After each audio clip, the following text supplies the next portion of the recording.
I was a young man in my 30s. I was in a serious relationship. I was working as a doctor. I had a nice condo on the lake, had a nice car. I had all the things that I thought the world told me I needed to be happy. I had a nice career, status, money, relationship, and I was not feeling very fulfilled. I remember saying to my mom, well, how did I get to this point? Everything I worked hard for, everything I thought I wanted in life I had, and yet I feel so unfulfilled. And then she said something to me, which I had never done before. She said, well, why don't you give it over to God and do that in adoration? I remember walking in, I did maybe a holy 5 minutes, and I remember just sitting down and just having a conversation with God in my heart. And I said, God, my mother says you can make my crooked path straight. And if you can do that for me, I will start going back to church again. And if you really want me to practice my faith, then let me meet a nice Catholic girl. About a month later, I did meet a nice Catholic girl. She was very fervent in her faith. She got me to go to church regularly, got me to go to adoration. The only problem is she was a nun. So I said, God, did I leave out available? She introduced me to something that I'd never thought about before, and that was religious life.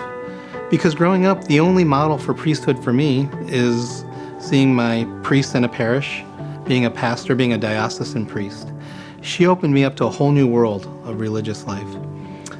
And she said, maybe you should go start visiting religious orders. And so before I knew it, here I was flying on a plane to Texas to visit my first religious order. And it was a wonderful experience. I said, wow, I think I could do this. This is really a way of life. Something really touched me. And I said, I'm gonna pursue this. I'm gonna look at the different religious orders that do that.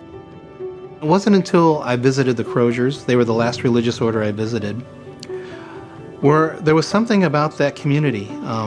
They prayed, they gathered together 5 times a day for Mass, and then did ministry. But in addition to that routine, there was just such camaraderie and fraternity among the guys.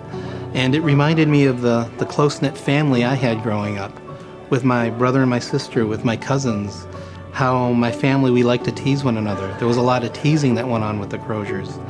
And these men were joyful. And I said, Lord,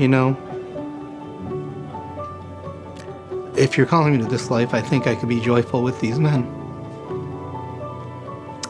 And so here I am still, 9 years later, still living in joy with these men, living this life.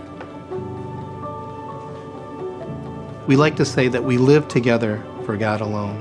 And that really sums up communal life for the Croziers. We come from so many different backgrounds, so many different cultures, but here we are all called to be Croziers and to live together for God alone.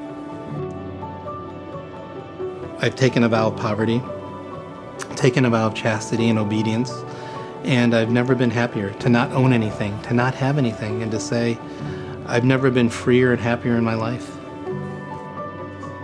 It doesn't matter what you have. If you're not living for God, if you're not pursuing what He's calling you to be, I don't think you'll ever feel fulfilled. I don't think you'll ever be happy in life. And that's where I was in my life.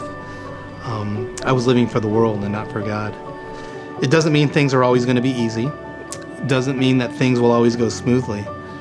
But in the end, living this life, knowing that you're fulfilling your baptismal call, your call to discipleship, as a religious, and for me as a Crozier, it's joyful.